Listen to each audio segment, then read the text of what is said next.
নমস্কার সবাইকে, সবাই কেমন আছেন? আমি তৃষ্ণা আপনাদের জন্য নিয়ে আসছি নতুন একটা রেসিপি। তো আজকে আমি রান্না করব কাতল মাছ। কাতল মাছটাকে লবণ আর হলুদ দিয়ে মেখে নিয়েছি। আর কাতল মাছটা ভাজার জন্য আমি কড়াইতে কিন্তু তেল গরম করতে বসিয়ে দিয়েছি। এখন আমি তেলটা গরম হওয়া আগ পর্যন্ত ওয়েট করব। এইখানে দেখো, কাতল মাছটা রান্না করার জন্য আমি আলুটাকে সুন্দর করে হলুদ আর লবণ দিয়ে সেদ্ধ করে নিয়েছি। আর এইখানে আমি ডালের বড়ি হালকা একটু তেল দিয়ে ভেজে নিয়েছি। এখন আমি মাছগুলো দিয়ে দেব আর সুন্দর করে মাছগুলো ভেজে নেব।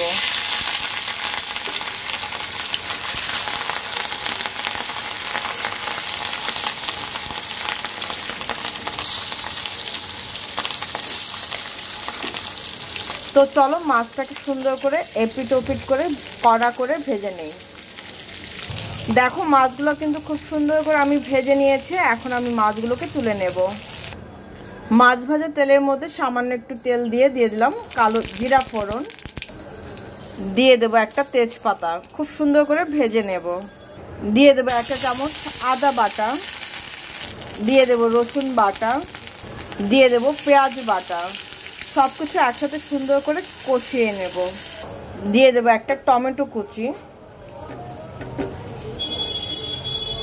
দিয়ে দেবো স্বাদ অনুযায়ী লবণ, দিয়ে দেবো একটা চামচ হলুদের গুঁড়া, দিয়ে দেবো একটা চামচ ধনিয়া গুঁড়া, দিয়ে দেবো একটা চামচ জিরার গুঁড়া। এখন সব কিছু একসাথে সুন্দর করে কষিয়ে নেব।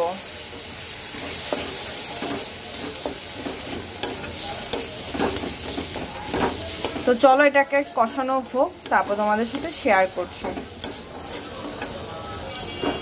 দিয়ে দেব কাঁচা মরিচ, দিয়ে দেব সেদ্ধ করা আলু। এটাকে সুন্দর করে কষাবো।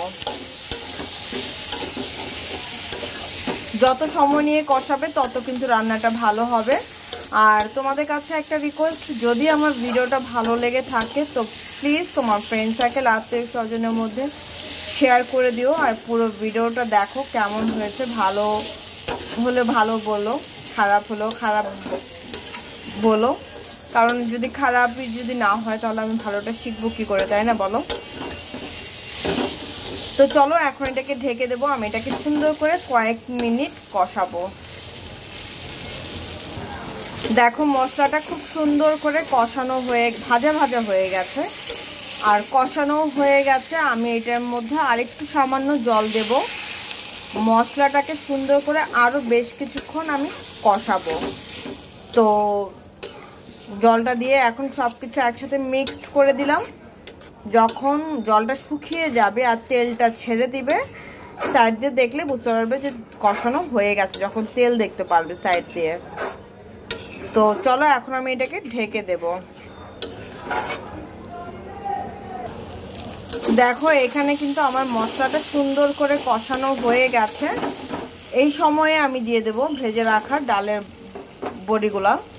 তোমরা চাইলে ঝোলের সময় দিতে পারো। আমার কাছে মনে হয় যে এখন দিলেই সবচেয়ে বেটার। মশলার সাথে একটু বড়িটা একটু মিক্সড হবে, সুন্দর করে মিক্স করে দিলাম। এখন আমি বড়িটা যেহেতু দিলাম, আমি আরও 2 থেকে 3 মিনিট এটাকে সুন্দর করে কষাবো। তো চলো 2-3 মিনিট পর দেখা করছি। এখন আমি দিয়ে দেব ঝোলের জন্য জল।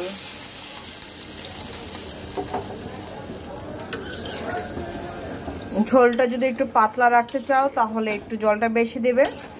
যেহেতু বড়ি দিয়েছি, বড়িতে কিন্তু প্রচুর ঝোল টানে, তো সেভাবে আন্দাজ করে দিও। তো আমি এখন বলক আসা আগ পর্যন্ত কিন্তু ওয়েট করব। তো চলো বলকটা আসুক, তারপর এর মধ্যে দিয়ে দেব মাছটাকে। দেখো, ঝোলটা কিন্তু খুব সুন্দর করে বলক চলে আসছে। ঠিক এই সময়ে দিয়ে দেব মাছগুলোকে। মাছটাকে সুন্দর করে ভেজে নেব, দিয়ে দেব। আমি আজকাল মাথায় আমার আসলে এত প্যানিক যাচ্ছে, কি বলি আর কি বলছি না আমার। যাই হোক, বাদ দাও। মাছগুলো দিয়ে দিলাম। মাছগুলো দিয়ে আমি মিনিট কয়েক জাল করব। দেখো এখানে আমি গরম মশলাটা বেটে রেখেছিলাম। এখানে আছে এলাচ, দারচিনি, একটু হালকা জিরা টেলে নিয়ে এটাকে বেটে নেওয়া হয়েছে, দিয়ে দিলাম। এবার খুব সুন্দর করে মিক্সড করে দেব। আর যেহেতু গরম মশলাটা দিয়ে দিলাম, আর খুব বেশি জাল করার কোনো দরকার নেই। আর 2 থেকে 3 মিনিট জাল করলেই এটা কিন্তু হয়ে যাবে। তো চলো 2-3 মিনিট আমি এর জন্য ওয়েট করি, তারপর তোমাদের সাথে ফাইনাল লুকটা শেয়ার করছি। তো চলো এটাকে নামিয়ে নেই। নামানোর পর এর ফাইনাল লুকটা শেয়ার করছি। আমার কিন্তু তরকারিটা হয়ে গেছে, খেতে কিন্তু দারুণ হয়েছে। তো চলো নামাই। তো এই হচ্ছে আমার কাতল মাছের ঝোল আলু আর ডালের বড়ি দিয়ে। কেমন হয়েছে অবশ্যই কিন্তু জানাতে ভুলো না।